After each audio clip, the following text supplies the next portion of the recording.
Welcome back to science Ellie channel. तो आज हमारा जो क्लास 10th का चैप्टर नंबर 3 है, चैप्टर नंबर 3 के हम हमारा टॉपिक पढ़ने वाले हैं आयोनिक कंपाउंड्स, जिसमें हमारी आयोनिक कंपाउंड की दूसरे पार्ट की वीडियो है, जिसमें हम पढ़ेंगे प्रॉपर्टीज़ ऑफ आयोनिक कंपाउंड, यानी आयोनिक कंपाउंड कैसे दिखते हैं, उनकी केमिकल प्रॉपर्टी क्या होती है और वो कैसे उनको हम डिस्टिंग्विश कर सकते हैं कि ये आयोनिक कंपाउंड है और ये आयोनिक कंपाउंड नहीं है। ऐसे हम कैसे बता सकते हैं, वो हम इस वीडियो में देखने वाले हैं।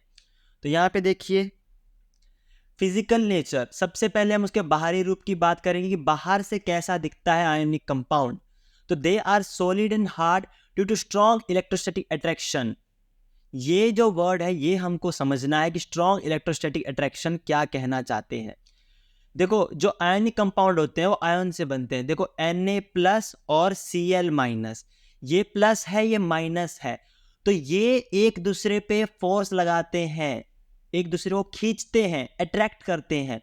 उस अट्रैक्शन का नाम होता है इलेक्ट्रोस्टैटिक अट्रैक्शन। इलेक्ट्रोस्टैटिक, इलेक्ट्रो मतलब इलेक्ट्रॉन, स्टैटिक मतलब रुकी हुई अट्रैक्शन। ठीक है, तो यहाँ पे देखो क्या है कि जो ये आयंस बने हैं, प्लस और माइनस से बने हैं, आयंस में टूटे हैं, ये आयन जब एक दूसरे को अट्रैक्ट करते हैं, उस अट्रैक्शन को कहते हैं इलेक्ट्रोस्टैटिक अट्रैक्शन। ठीक है, इलेक्ट्रोस्टैटिक अट्रैक्शन यानी बहुत चिपके हुए हैं, ये हम ऐसा समझ सकते हैं। तो इसलिए सॉलिड होते हैं और हार्ड होते हैं, पर ये ब्रिटल होते हैं, नाजुक। अब आप सोचोगे कि सॉलिड है फिर भी ब्रिटल है। देखो, कोई कोई सॉलिड ऐसे होते हैं, सॉलिड का मतलब उसके एटम्स करीब करीब हैं और उनमें इंटरसेलुलर स्पेस नहीं है, इंटर एटॉमिक स्पेस नहीं है। सॉलिड है बट आराम से टूट सकता है, अगर हम थोड़ी सी फोर्स लगाएंगे तो ये पीसेस में टूट जाएंगे। तो ये हमारी पहली आ गई फिजिकल प्रॉपर्टीज की। अब हम बात करते हैं इसकी मेल्टिंग और बॉइलिंग पॉइंट की। मेल्टिंग पॉइंट, देखो इसमें यही सारे रीजंस यही होंगे।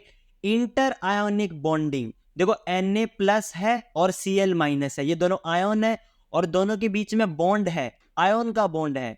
ठीक है, प्लस और माइनस जो एक दूसरे को खींच रहे हैं, इलेक्ट्रोस्टैटिक अट्रैक्शन तो है ही है, इसके साथ एक बॉन्ड होता है। बॉन्ड मतलब दोनों का एक जोड़ होता है, इंटर आयोनिक, दो आयन के बीच में जोड़े, इसलिए से कहते हैं इंटर आयोनिक बॉन्ड।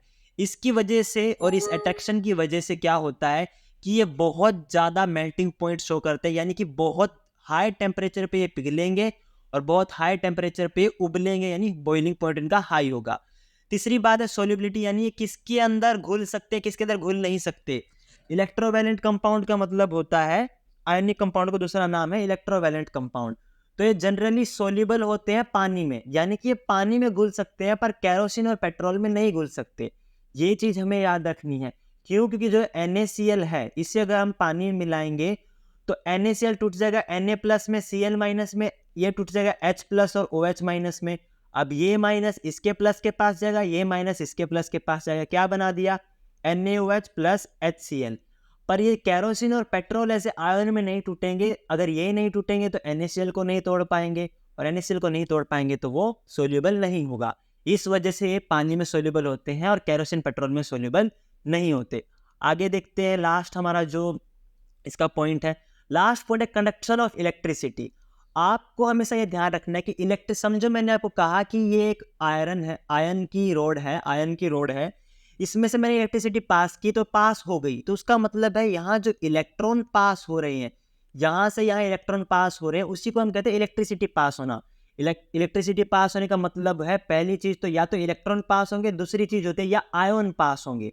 ठीक है, तो यहाँ पे आपको पता है कि आयनिक कंपाउंड क्या बनाते हैं? आयन बनाते हैं। तो सीधी सी बात है, यहाँ पे हम दूसरे वाले की बात करें, यानी यहाँ पे आयन पास होंगे, आयन घूमते हैं तो इलेक्ट्रिसिटी होती है। ठीक है, और ये होगा कैसे? Na+ है, आपको पता है कि इलेक्ट्रिसिटी एक बैटरी में क्या होता है, एक बैटरी में होता है एक पॉजिटिव जिसे कहते हैं एनोड, एक होता है नेगेटिव जिसे कहते हैं कैथोड। कैथोड होता है माइनस, एनोड होता है प्लस। तो Na+ है वो जाएगा माइनस के पास, यानी कैथोड के पास, और Cl- वो जाएगा एनोड के पास। तो ये जब एक दूसरे को अलग अलग स्थान पे जा रहे होंगे, अलग अलग जगह पे जा रहे होंगे, तो उस वजह से इलेक्ट्रिसिटी होती है पास। ठीक है, मूवमेंट ऑफ आयन की वजह से, आयन के घूमने की वजह से इलेक्ट्रिसिटी होती है। ये सॉलिड स्टेट में इलेक्ट्रिसिटी नहीं कर सकते, क्योंकि सॉलिड स्टेट में आयन में नहीं टूटेंगे, पर मोल्टेन स्टेट, मोल्टेन मतलब पिघले हुए स्टेट में आयन में टूट जाएंगे, और आयन में टूट जाएंगे तो ये इलेक्ट्रिसिटी कर देंगे। और आयन में टूटने के बाद ये हाई हीट जनरेट करते हैं, इस वजह से इलेक्ट्रिसिटी कंडक्ट कर सकते हैं। तो हमारा टॉपिक कंप्लीट हुआ प्रॉपर्टीज ऑफ आयनिक कंपाउंड का। अब हम आप आगे की वीडियोस देख के और उससे सीख